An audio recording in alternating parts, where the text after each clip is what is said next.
Hello Munchkins! Welcome back to the channel. My name is Ocean and I am an English educator on the platform of Unacademy. And आज का session जो है आपके लिए किस बारे में है? The Voice of the Rain. Now it's a very easy and yet in a way difficult poem present in your syllabus. जहाँ से अगर ये आपके syllabus में है तो आपके एग्जाम में 5 मार्कर्स क्वेश्चन जो है इजीली आ सकते हैं एंड इवन 3 मार्कर्स। तो इस पोम को अच्छे से करना बहुत जरूरी है और साथ ही साथ उसके इंपॉर्टेंट क्वेश्चंस भी। तो आज के इस सेशन में मैं क्या करवाने वाली हूँ that I am going to give you a short summary of this poem for all those people who haven't studied this poem yet in this school, या फिर पढ़ा तो है बट भूल गए हैं। बट उसी के साथ साथ हम इस पोम से रिलेटेड आज काफी सारे क्वेश्चंस करेंगे, short, extract and even the long ones. तो you can be rest assured अगर आपने सिर्फ इस एक सेशन को एंड तक अच्छे से देख लिया तो आप इस पोम से आने वाले हर क्वेश्चन को कॉन्फिडेंटली रन कर सकते हो। एंड डोंट यू वरी, आज क्वेश्चंस जो है वो आपके एनसीईआरटी के एक्सरसाइजेस के बियॉन्ड है। तो एनसीईआरटी के बैक के एक्सरसाइजेस स्कूल में करा ली होंगी, but what about the questions beyond that? उसके लिए ओशन मैम है ना। तो भाई चिंता किस बात की है, जल्दी से सेशन को स्टार्ट करते हैं। बट बिफोर वी डू, जल्दी जल्दी जाओ, वीडियो को लाइक करो, चैनल को सब्सक्राइब कर लो सो दैट आप और भी ऐसी मजेदार मजेदार वीडियोस का पार्ट जरूर बन सके। तो भाई now we are not gonna waste any more time, we have a lot to cover and yet very less time to do so. So let's get started.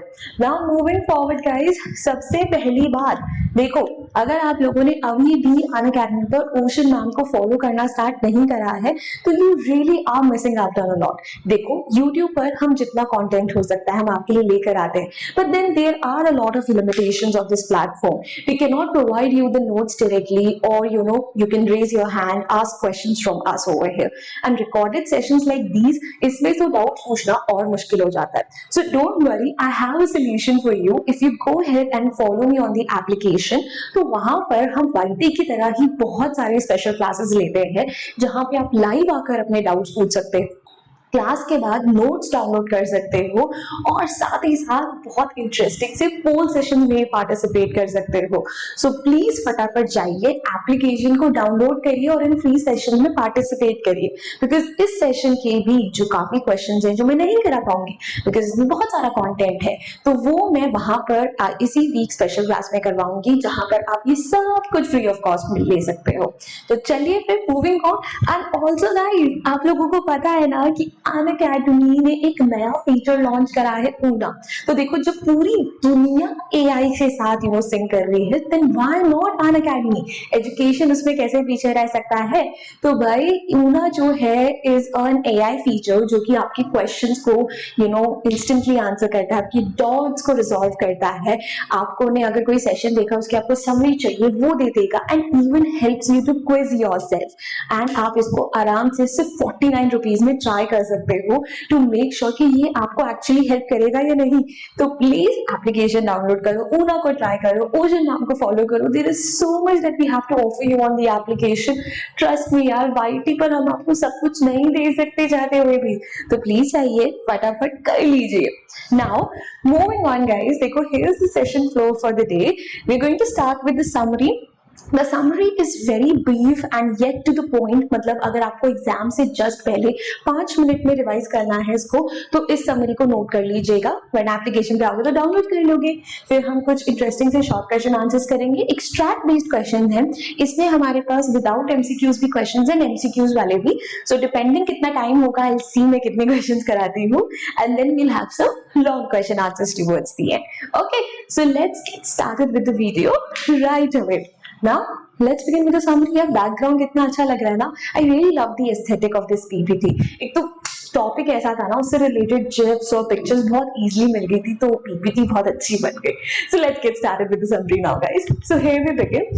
So the voice of the rain, मैं आपको थोड़ा बहुत पहले इसका background बता दूं, has been written by Walt Whitman. So ये जो पोम है ना, as I told you, is a very easy poem because it talks about nothing but the water cycle. Now you will be like, ma'am water cycle, ये तो हमने already बचपन में पढ़ा हुआ है। तो इंडीड यस, आप लोगों ने वाटर साइकिल को पढ़ा हुआ है, बट आई प्रॉमिस यू कि जिस तरीके से वॉल्ट विटमैन ने आपको इस पोम में वाटर साइकिल के बारे में बताया है, जो कंपैरिजंस या मेटाफर्स दिए हैं, वो कभी आपने सोचे भी नहीं होंगे रेन को लेकर। And it has been written in old English, so कुछ वर्ड्स ऐसे हैं जैसे आर्क, दाओ, जिसमें आपको हेल्प चाहिए हो सकती है, आपको समझ नहीं आएगा कि इसका एग्जैक्ट मीनिंग क्या है। तो मैंने आई थिंक इस पोम को ऑलरेडी अच्छे से करवा रखा है ऑन वाइट, या नहीं करवाया हुआ है तो I bring it's one shot very soon, जिसमें मैं अच्छे से लाइन बाय लाइन एनालिसिस भी करवा दूं। एंड इस पूरी पोम में ही has compared rain to a poem, कि मतलब जैसे एक पोम की जर्नी होती है, उसकी वाइटैलिटी इंपॉर्टेंस होती है हमारी लाइफ में, कुछ उसी तरीके से रेन की भी होती है। लाइक बोथ का पर्सपेक्टिव देखो कितना अलग होता है ना, कि एज अ नॉर्मल पर्सन हमें जो सिर्फ एक बारिश लगती है, वॉल्ट विटमैन ने उसी पोम से कंपेयर कर दिया यार, so amazing.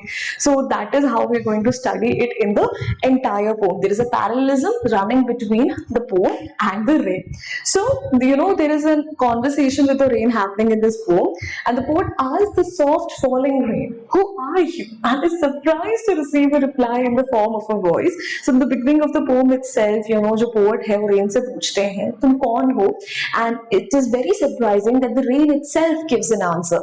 So, the entire poem has been written as a conversation that is happening between the poet and the rain. Now, one thing to notice in the summary in the poem is that the rain is called soft falling shower.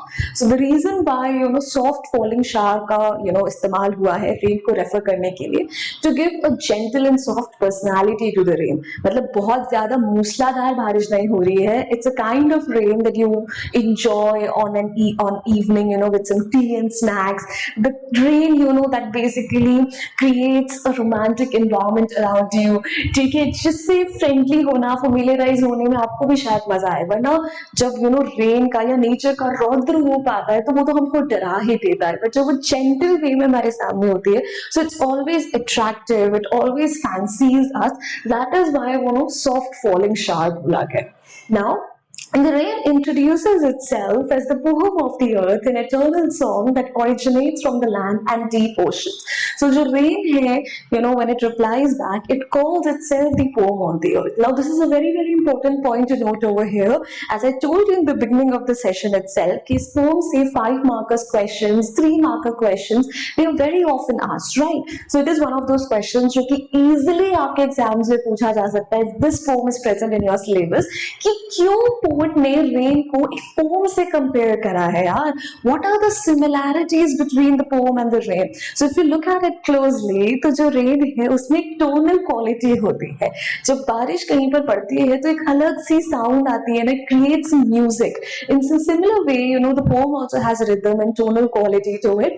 And जो poem होती है that is vital to basically vital to feel our emotions. It makes us feel something in a way. Rain also basically supports life. तो जैसे poem emotions को support करती है, rain उसको support करती है life को. And जैसे poem का एक eternal cycle है that it originates from the poet, it goes to the audience, does it work selflessly, comes back to the poet in the form of feedback. In the similar way, rain की भी journey कुछ ऐसी है. वो earth के core से start होगी, बादल बनेंगे, बरसेगी, वापस earth में जाके absorb होके वहीं से अपनी साइकिल को ओरिजिनेट करेगी। सो उनकी जर्नीज का ये जो पैरेललिज्म है, इसकी वजह से एंड उनकी जो कैरेक्टरिस्टिक्स यहाँ पे सिमिलर है, इसकी वजह से वो अपने आप को पोम कह रही है। Now it describes its cyclical journey, rising as vapour, forming clouds and falling back as rain, which I have already covered for you. इसकी जो जर्नी है इट्स इज एटर्नल, वो हमेशा चलती रहेगी।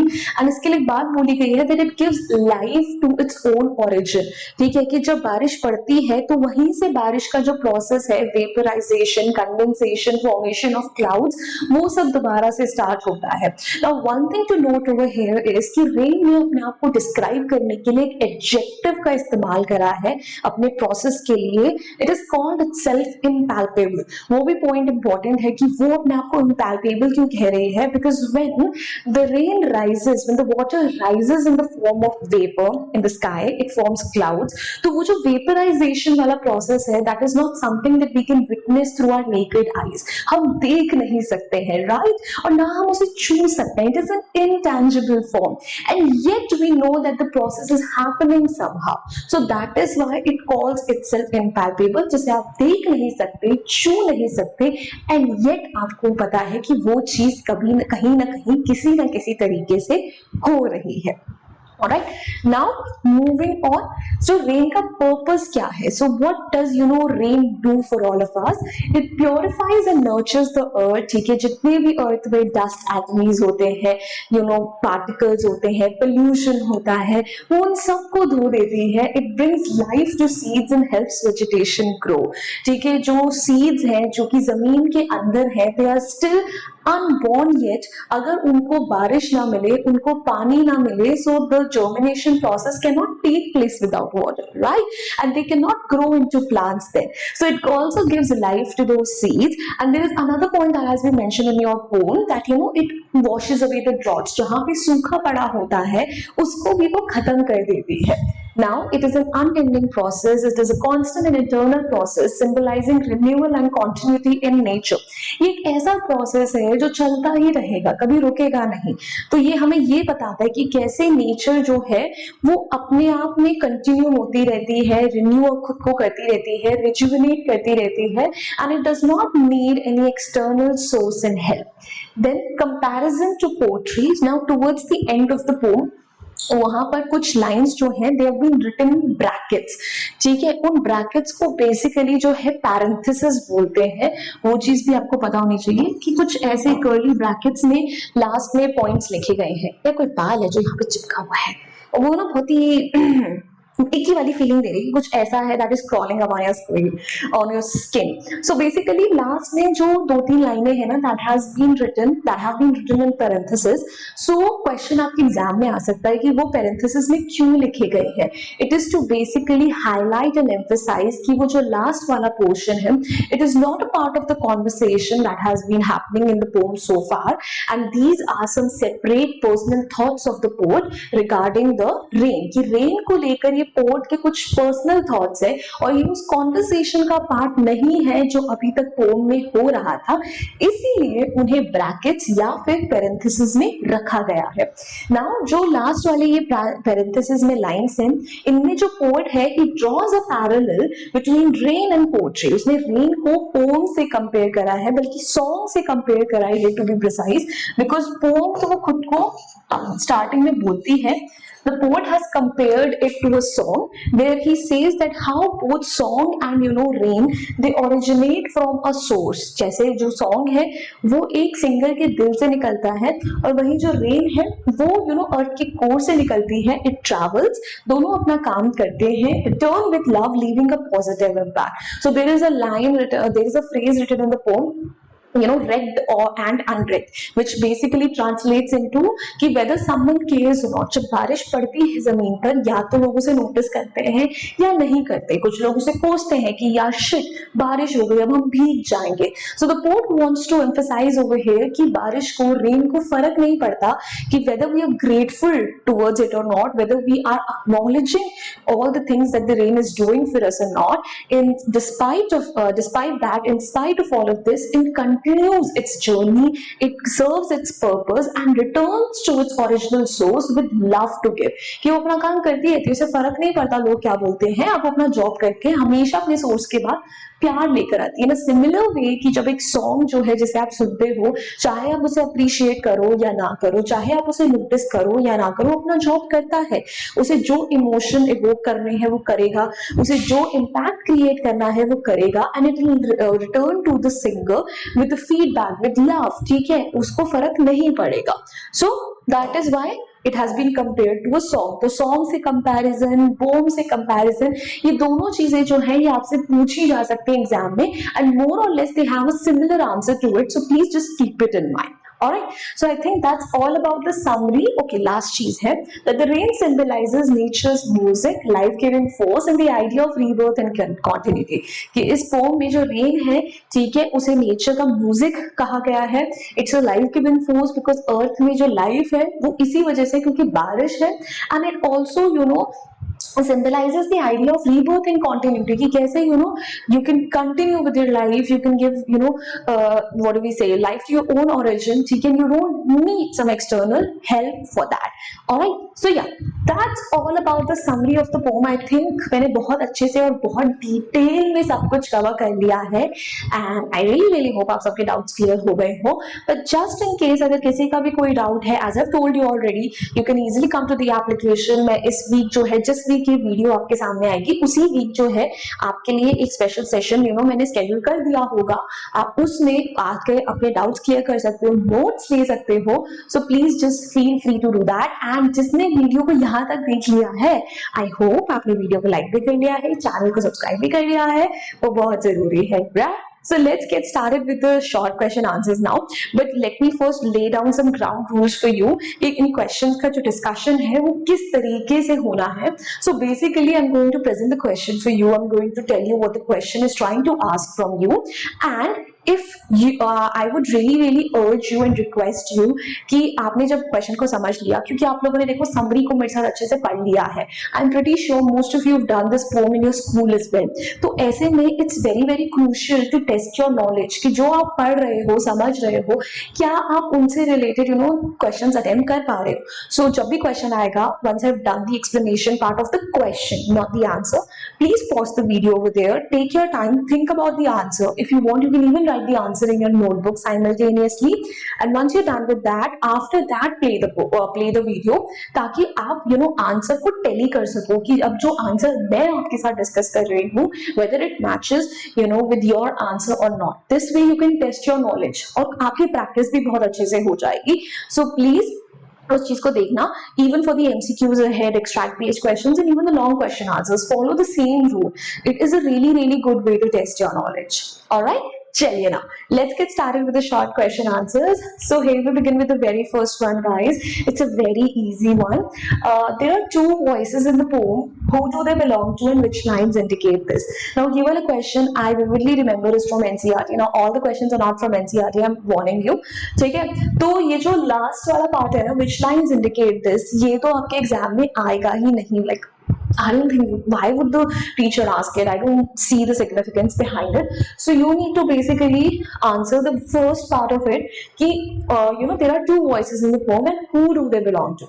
जो दो voices इस poem में हैं वो किसे belong करती है. I think it's a very easy straight up answer. Pause the video right over here and think about the answer. Or if you have already to your mind, let's start discussing it. So the two voices in the poem are that of the poet and the rain. Absolutely correct. बहुत ही obvious और बहुत ही direct answer है यार. आगे questions difficult है, I'm promising you. So भाई super easy.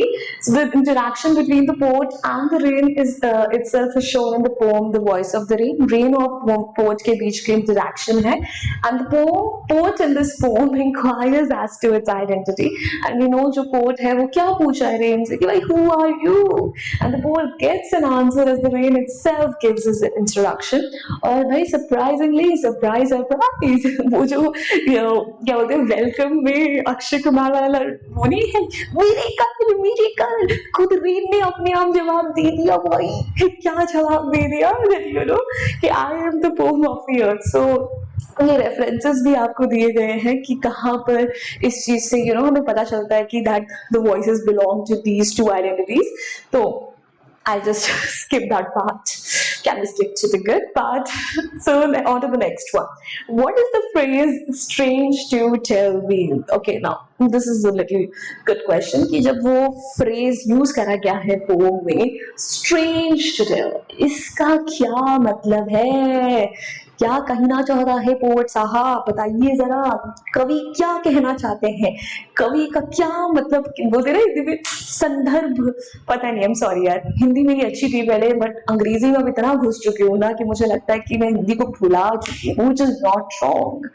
I am an English teacher, but I literally tell my students कि Hindi ignore नहीं करनी है, ठीक है? Language is just a means of communication and that is how it should be treated. Okay, so भाई strange to tell क्या मतलब है? Again, pause the video, think about the answer, and once you're ready, let's discuss it. Start करें discussion. I hope you're ready. So when the poet uses this phrase "strange to tell" in the poem, it basically signifies कि he was surprised to know that कि जो rain है वो खुद ब खुद जवाब दे रही है। ऑब्वियसली यार, किसने सुना कि बारिश जवाब देती है? हाय बारिश, आज अंग्रेजी वाली मैडम ने बहुत डांटा, हम होमवर्क नहीं करके आए थे। और बारिश वहां से बोल रही, हाँ तो सही हुआ ना, बुड़बक भी तो हो तुम। तो भाई, it was very strange for the poet, you know, that the poet or that the rain itself was answering it. Now let's have a look at the answer. So the poet's wonder at the rain's capacity for communication is conveyed in the sentence. कितने प्यारे तरीके से कहा गया ना कि भाई जो poet है, he's surprised, he's wondering कि oh my god, rain भी communicate कर सकती है. And it is though that rain cannot communicate, I just thought that rain cannot communicate like living things, which is a fact. हम सबको पता है कि भाई rain is not a living thing. It cannot communicate like human beings. And the poet thinks that the fact that the rain should speak and respond to his query will surprise and seem strange to the readers as well. तो port ने जब ये phrase लिखा तो उसको लगा कि अगर वो चीज मेरे लिए स्ट्रेंज हो सकती है, that how can rain give a response, तो वही सेम इमोशन जो है रीडर्स भी तो फील करेंगे जब पोम को पढ़ेंगे। तो इसीलिए ही specified that it was strange for him. It was strange to say that, you know, the rain responded. Moving on, how does the rain justify its claim on the poem of the year? Now, E है ना बढ़िया question, E है ना important question. अब E एक ऐसा सवाल है जो हमका पता है कि भाई अगर E पोम आपके सिलेबस में है, आपके मिड टर्म में है, आपके टर्म 2 में है, आपके फाइनल एग्जाम्स में आ रहे हैं, so you are definitely going to get a question. You know, किसी ना किसी तरीके से क्वेश्चन आएगा। I am the poem of the earth. Rain कहती है ये, राइट? क्यों कहती है भाई? How can you justify? Give the reason behind it. Again, please do pause the video right over here, think about the answer and then come back to it once you're ready. I hope you're ready now. So let's start the discussion. So भाई वो अपने आप को poem of earth इसीलिए कह रही है because you know how a poem has rhythm to it, rhyme to it. Similarly, rain में भी tonal quality तो होती है, and you know how you know a poem's journey is, you know, similar to that of rain because it originates from a source. You know, it basically harbors emotions in a similar way.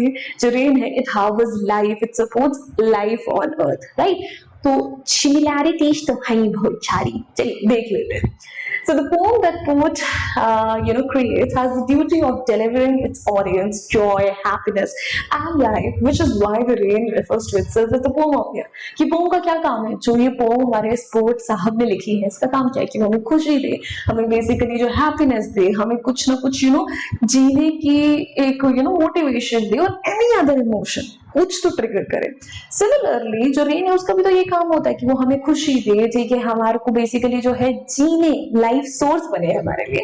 And similar to how music और rhythm is produced when rain falls on earth, कि जैसे you know बारिश कहीं पर भी गिरती है तो एक म्यूजिक प्रोड्यूस होता है, एक रिदम प्रोड्यूस होता है। स्पेशली अगर कभी तुमने किसी टीन की छत के नीचे खड़े हो जहां पर बारिश हुई हो, ओहो क्या साउंड आती है।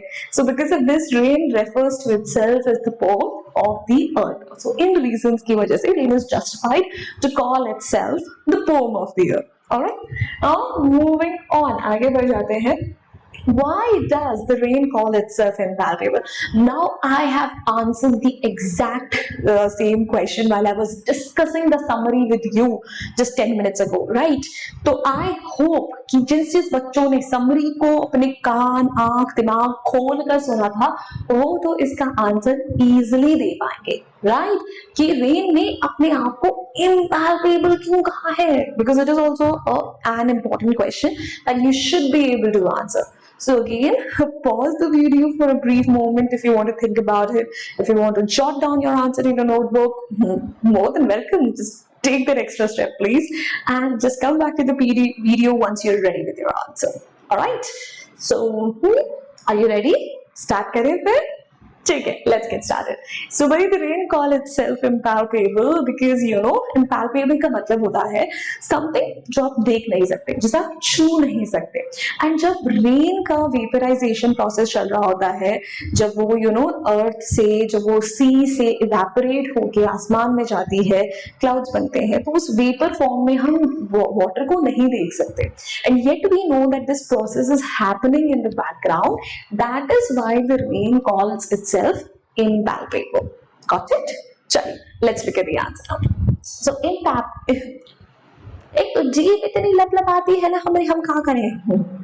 सेंटर फ्रूट हमको तो अपना ब्रांड एम्बेसडर बना लो, ठीक है, तुम्हारी टैग लाइन हम जी रहे हैं। Okay, so impalpable refers to something that cannot be sensed through touch or vision. ठीक है, something जिसे आप देख नहीं सकते, जिसे आप छू नहीं सकते. And water can be seen with the naked eye or felt. Sorry, it cannot be seen when it is in the form of a mist. जो वो vapor form में आप उसे नहीं देख सकते, नहीं छू सकते. And the vapor ascends to the sky. Ascends का मतलब होता है it rises to the sky, condenses and creates rain producing clouds. वहाँ पे जाके वो पूरा cloud formation वगैरह सब कुछ process हो रहा है background में. And we are conscious of the process, which means that we know that this process is happening, but we are unable to see it. पर हम देख ही नहीं सकते. Okay, and because of this, the rain has the right to call itself impalpable. इसी वजह से rain अपने आप को impalpable कह सकती है. Now, moving on to the next one. Latent seeds get alive by rain. Explain. Again, very important question. जो ये थर्ड, फोर्थ, ये फिफ्थ वाले क्वेश्चंस जो आप ये वाले कर रहे हो, ये बहुत ज्यादा इंपॉर्टेंट है. आपको लग रहा होगा कि हर दूसरे क्वेश्चन पे मैम बोल रही है अरे ये तो इंपॉर्टेंट है, ये तो इंपॉर्टेंट है, बट एक्चुअली है यार. मैं सीरियसली मजाक नहीं कर रही थी जब मैंने स्टार्टिंग में बोला था कि यहाँ से 3 मार्कर्स या 5 मार्कर्स क्वेश्चंस इजीली एग्जाम में आ सकते हैं. You can see for yourself. तो भाई देखिए, latent seeds get life by rain. कैसे मिल रहा है उनको लाइफ, बताइए. Very easy. थोड़ा सा साइंस वाला दिमाग लगाओगे, जो 10th तक तुमने साइंस पढ़ी है, तो भी आंसर कर सकते हो. Again pause the video for a brief moment, think about it, write your answers in a notebook and then come back and play it. Ready के साथ. चलिए then let's discuss the answer. So latent का मतलब होता है hidden. सो जो seeds होते हैं, चाहिए they are hidden inside the earth, right. And in order to germinate, in order to grow into a sapling, they need water. And जब water उन्हें मिलता है तब उनको जीवन दान मिलता है.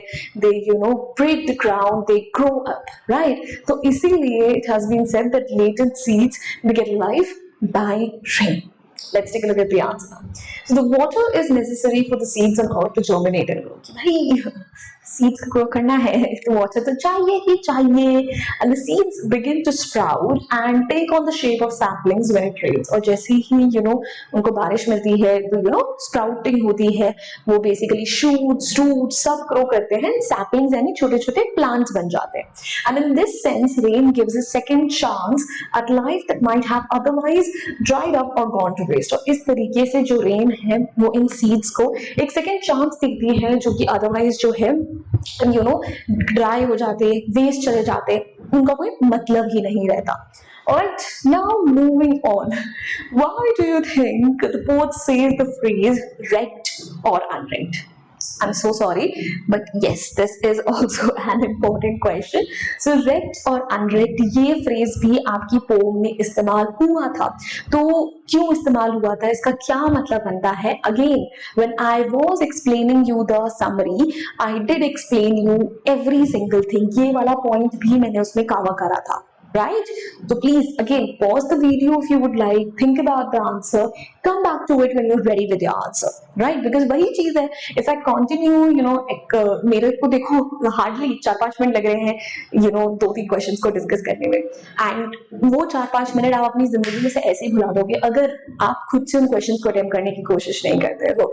इट्स सुपर इंपॉर्टेंट यार, क्योंकि देखो अगर आप कुछ देख रहे हो आपके दिमाग में तभी बैठेगा जब आप एक्चुअली अपने माइंड को एक्टिवली यूज कर रहे हो. वरना you consume so much of the content throughout the day, doom scrolling through the Instagram or YouTube shorts, or so many of the content, and how much of that content do you remember by the end of the day? Ask yourself. It would itself answer your question that why am I repeating it again and again, that you need to answer these questions by yourself when you're watching this video. So हाँ जी, क्यों use करा है port ने ये phrase wrecked और unwrecked? Pause the video, come back to it, let me know. Are you ready?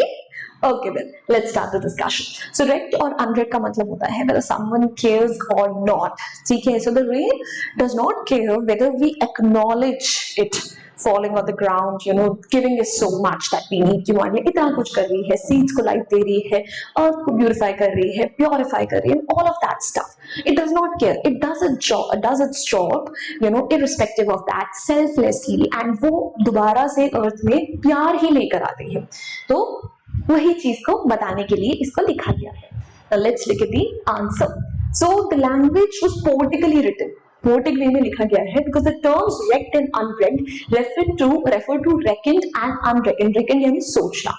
So the terms literally mean being taken care of or not being taken care of. कोई ध्यान दे या ना ध्यान दे.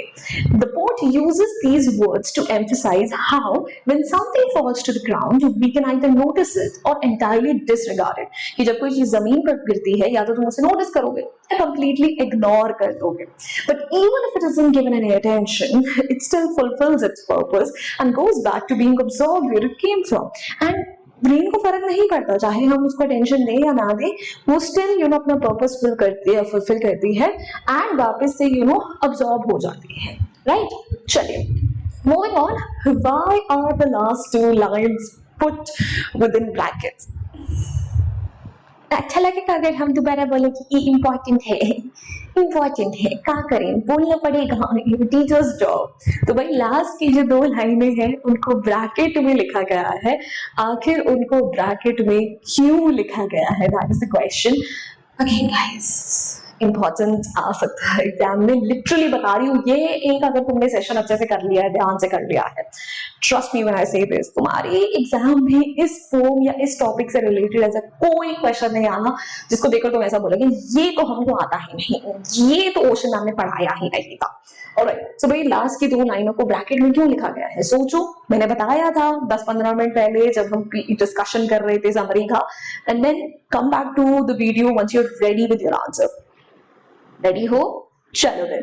तो last की 2 लाइनों को ब्रैकेट में इसीलिए लिखा गया है because the poet want to emphasize the fact कि वो जो लास्ट वाला पोर्शन है that is not a part of the conversation that is happening in the poem between the rain and the poet. जो उसके और रेन के बीच की बातचीत चल रही है वो आखिरी की 2 लाइनें उसका पार्ट नहीं है. Rather they are his own separate thoughts about the poem, sorry about the rain. Rain को लेकर जो उसके अपने व्यक्तिगत विचार है. बहुत हिंदी निकल रही है मैडम के दिल से आज. जो अपने उसके व्यक्तिगत पर्सनल थॉट्स है वो उनको रिप्रेजेंट करता है. Now let's take a look at the answer. So the poem's final 2 lines are enclosed in quotes, which means brackets or parentheses, because they're not a part of the exchange between the poet and the rain. So the poet और rain के बीच में exchange हो रहा है, conversation चल रही है, उसका part नहीं है. And the lines in the brackets represent the poet's reflections, observations and ideas. जो उसके thoughts है, उसके observations है, जो उसके personal opinions है rain को लेकर. He provides observations on a song's development and draws parallels between the rain and a song's life cycle. और उसके personal thoughts क्या है कि जो एक rain है, जो एक song है, उनके बीच में parallel है. They are pretty much similar to each other because of their life cycle. उस चीज के ऊपर मैं already आपको अच्छे से बता चुकी हूँ, वो भी important part है. But yeah, that's it for the short question answers. And now it's time for some extract based questions. अब इन extract based questions में वो वाले questions भी हैं where I haven't given you any options, MCQs नहीं है. But right now I think it'll be more appropriate if we focus on those ones जिसमें MCQs है, because I know जो बच्चे इस PPT को देख रहे हैं, ठीक है, MCQs को देखकर तुम्हारी आंखों में जो चमक आ जाती है ना, अब MCQs होंगे, अब मजा आएगा. तो चलो MCQs करते हैं. जो बाकी वाले क्वेश्चंस हैं उनको स्पेशल क्लास में डिस्कस कर लेंगे, तो वहां आ जाना, ठीक है. चलो, let me just take you to the slide जहां से MCQ स्टार्ट हो रहे हैं. यहां से स्टार्ट है. Alright, let's get started. तो एक्सट्रैक्ट दिया गया है, एक्सट्रैक्ट के बेसिस पर MCQs है सॉल्व करना है. Here's the extract for you. And who art thou? Said I to the soft falling shower, which, strange to tell, gave me an answer. As here translated, I am the poem of earth, said the voice of the rain. ठीक है, तो भाई rain, ये pome का starting वाला portion है जहाँ पे पूछ रहा है रेन से तुम कौन हो. रेन जवाब दे रही है, ना लगता है. Now, here's the very first question. What is the difference between the two I in the given lines? तो जो ये लाइन दी गई है इसमें मैं लेकर जा रही हूँ एक्सट्रैक्ट पे, इसमें I का 2 बार इस्तेमाल हुआ है. एक बार स्टार्टिंग में Who art thou said I to the soft falling shower. दूसरा I नीचे I am the poem of earth said the voice of the rain. तो यहाँ दोनों जगहों पर I का इस्तेमाल हुआ है. तो ये I से हमारा मतलब क्या है? ठीक है, A, one is of the poet and the other is of the rain. B, one is with love and other is with surprise. C, one asks the question and the other answers. Or D, both A and C. So which among these is the correct answer?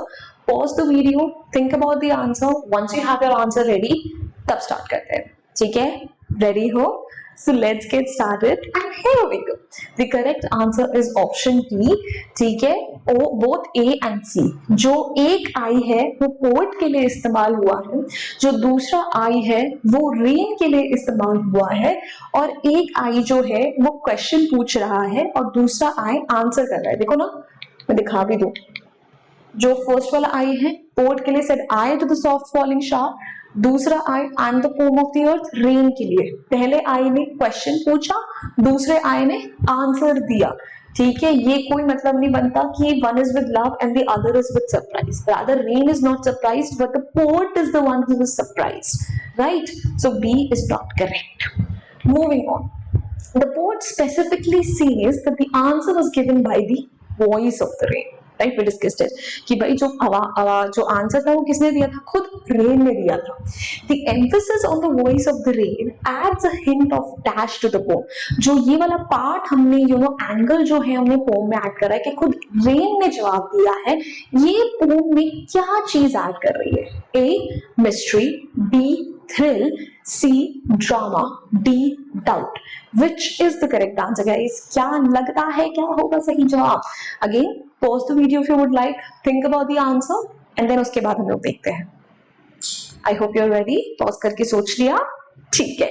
So the correct answer is A, mystery. देखो, thrill का मतलब होता है excitement. Now option A and option B can be confusing, तो इसमें हम last में आएंगे.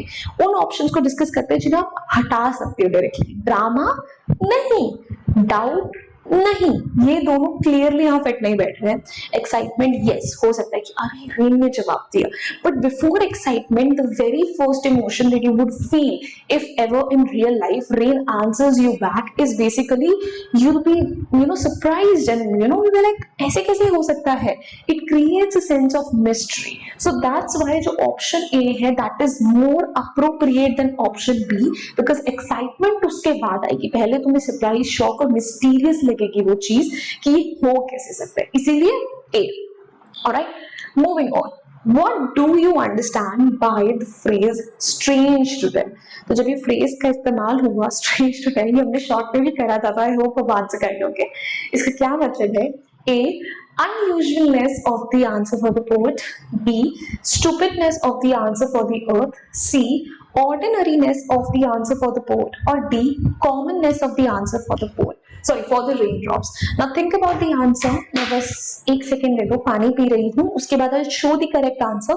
Meanwhile, I hope आप लोग अपना आंसर चूज कर लोगे. Just 1 second.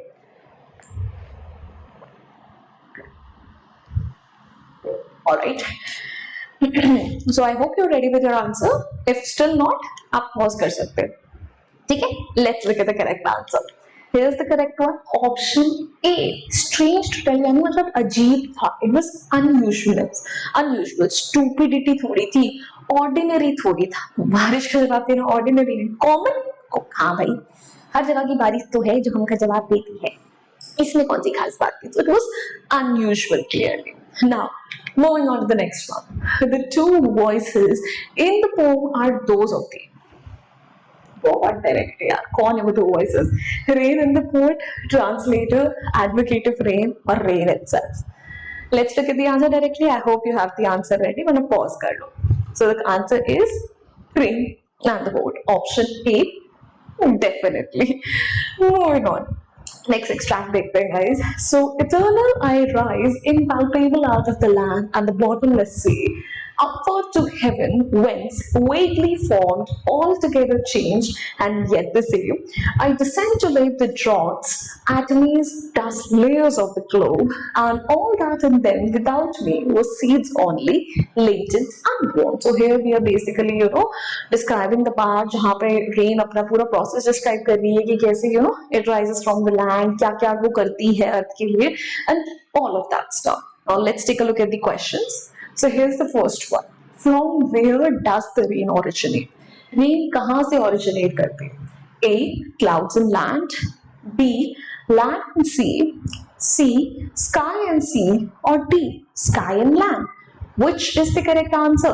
Now guys, I'll make it clear for you that you need to answer this question with reference to the extract in the poem. तो जो exact चीज extract या poem में है उस हिसाब से आंसर करो. I'm even showing the extract so you can take a look at it and pause the video if you want a minute to read or think about it and then choose the answer. So I hope you're ready with your answers. Otherwise, pause it if you would like. The correct answer is land and sea because it rises from the earth and bottomless sea. इन्हीं दोनों का mention हुआ है. Cloud से तो वैसे ही rise नहीं करती, स्काई से भी नहीं, तो ए सी और डी तो लॉजिकली फिट बैठ ही नहीं रहे हैं. So obviously the right answer is B. Next one, what happens to the raindrops in the sky? जब रेनड्रॉप्स आसमान में होते हैं तो उनके साथ क्या होता है? A. They change their form. B. They evaporate to become air. C. They disappear from Earth. Or D. Nothing. Which is the correct answer? Think about it. Pause for a brief moment if you would like. Let's get started. So 3, 2, 1. They change their form. So they क्या होता है जब वो आसमान में जाते हैं तो कॉन्डेंसेशन वगैरह होता है, क्लाउड्स वगैरह फॉर्म होते हैं, सो उनका फॉर्म बदलता है. And even in the extract it is mention, I will show it to you that upward to heaven whence vaguely formed all together changed and yet the same. उनका form बदलता है, still वो same है because clouds बन रहे हैं. So indeed option A is the correct answer. Next one. With what purpose does the rain descend from the sky? जब आसमान से बारिश होती है तो उसका क्या पर्पस है? A. To destroy crop. B. To flatter the pot. C. To entertain earth. Or D. To give life to the planet.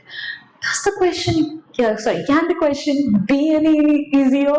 So please still pause for a brief moment if you would like. Take care and let's discuss the correct answer. So the answer is option D कि भाई planet को life देने के लिए, right? Moving on. What is latent and unborn? किसके लिए इन adjectives का इस्तेमाल करा गया है भाई poem में? कौन है जो latent है, unborn है? Flowers, plants, earth या seeds? Which is the correct answer, guys? So again, pause if you would like and let's show the correct answer. Here it is. Seeds. How do the latent seeds get life? By rain, right? Remember? Short question answer में अभी पता है. Now I think this is the very last question, MCQ. उसके बाद हम लोग long question answer start कर रहे हैं, ठीक है? And then we'll just wrap the class up. So maximum 1 या 2 questions करेंगे.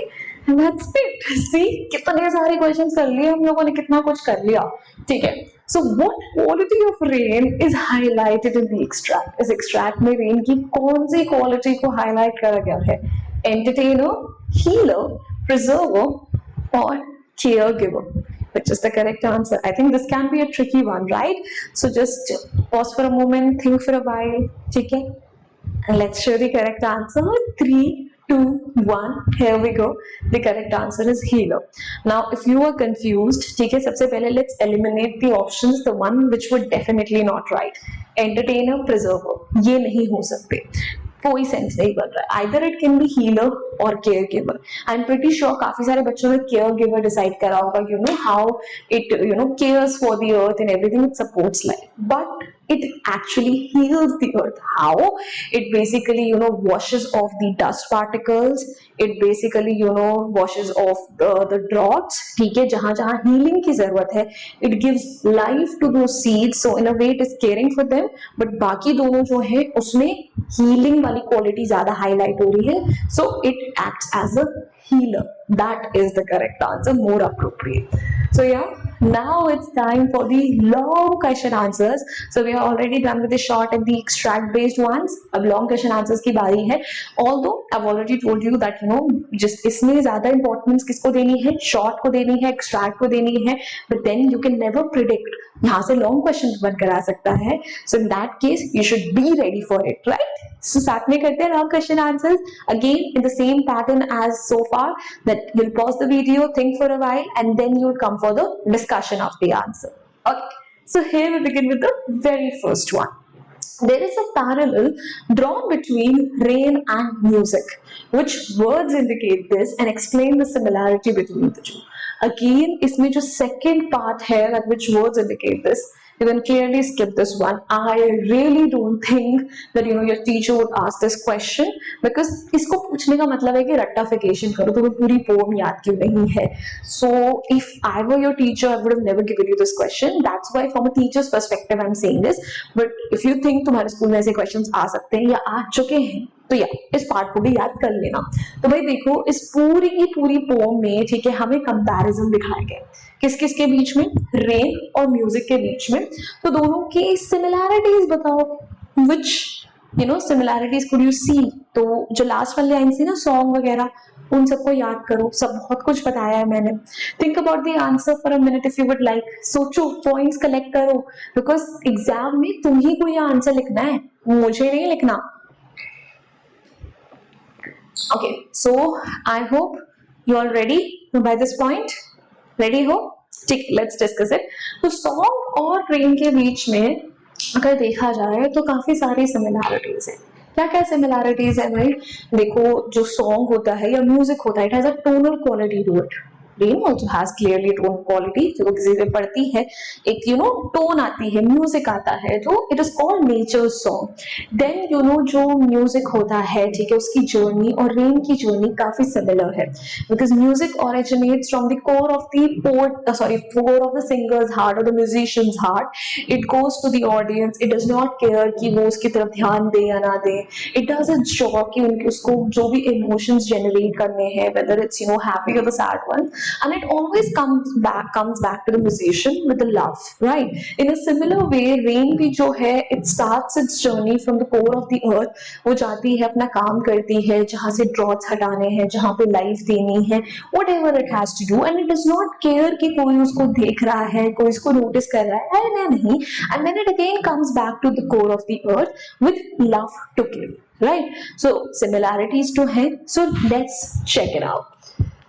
So the poem's final two lines, which are included in quotes, highlight the comparison between rain and music. They're here referred to as song because every song has music linked with it. तो जो last की दो लाइनें हैं हमारी pome की, ठीक है, वहां पे हमें दिख रहा है कि हम रेन को म्यूजिक से कंपेयर कर रहे हैं. चाहे हमारी पोम में जो एग्जैक्ट वर्ड यूज हुआ है वो सॉन्ग है, बट हर सॉन्ग में म्यूजिक तो होता ही है. सो A is equals to B is equals to C, hence A is equals to C वाला बात है. And the poet makes the observation that the life cycle of rain and a song are similar. कि दोनों की जो life cycle है वो similar है. कैसे? The performer releases the song which spreads to the other people, it wanders and finally returns to its creator with all due respect, whether heard and loved or not. कि basically कोई भी जब singer जब गाना गाता है, लोगों तक वो गाना पहुंचता है, ठीक है, जो भी उसका इमोशन होता है, it delivers that emotions, it comes back to the singer with the love, with the feedback, and उसे फर्क नहीं पड़ता कि किसी ने उसको प्यार करा या नहीं करा. The singer, the song does its job. Similar to how rain comes from earth and returns there after serving its purpose of dispersing beauty and purity. Rain भी कुछ ऐसे ही करती है, ठीक है, वो अपना बेसिकली काम करती है, ठीक है, लोगों के अंदर से जो इमोशन जनरेट करने होते हैं वो वाले इमोशंस जनरेट करती है. That is all good to go. Now both have a permanent character. दोनों हमेशा रहेंगे, eternal रहेंगे, right? And the sound of the gentle rain is a form of music in and of itself. और अगर देखा जाए तो in a way जो rain की sound है वो भी तो अपने आप में music ही है, right? So yeah, that's it I guess. ठीक है, although we are still left with some more questions in this PPT. हमने extract based questions सारे discuss नहीं करे हैं. अगर आप थोड़ा सा scroll down करोगे आपको दिखेगा कि इसमें long questions भी बचे हुए हैं, and I am not going to discuss them right here right now. क्योंकि भाई देखो, इतना सारा कंटेंट है, सब कुछ यहाँ पर नहीं हो सकता, टाइम लिमिटेशंस भी होते हैं, ठीक है. तो इसीलिए आइए एप्लीकेशन पर, आई ऑलरेडी टोल्ड यू, वहां पर मैं आपके लिए एक सेशन क्रिएट कर दूंगी जहां पे ये रिमेनिंग क्वेश्चंस डिस्कस कर सकते हो. अगर इस पूरे सेशन के बीच में आपको कोई डाउट आया है, there is something that you would like to ask, आप वो भी पूछ सकते हो, ठीक है. और लास्ट में अपने नोट्स डाउनलोड करके आप सेव भी कर सकते हो. So there is so much that you are getting on the application. And again for free of cost, then why not make the best use of it? Go ahead, download it, और वहां पर ऊना भी है जिससे आप अपने instant doubts भी resolve करवा सकते हो. So I hope to see you all there on the application in the class, scheduled this week for this very session. So yeah, that's it from my end. Now I really hope you guys enjoyed this video. You guys benefited from it. तो अगर आपको अच्छा लगा है, help मिली है, तो जाइए video को लाइक करिए, चैनल को सब्सक्राइब करिए, share this video out with your friends, and if you have any other suggestions let me know in the comment section कि हाँ मैम आप इस टॉपिक पे वीडियो बना दीजिए या ये चैप्टर प्लीज कवर कर दीजिए. I will be more than happy to do so. So ya, that's it. Now I will see you next time. Until then, bye bye, hasta la vista. फिर मिलेंगे बढ़ते बढ़ते. Bye guys.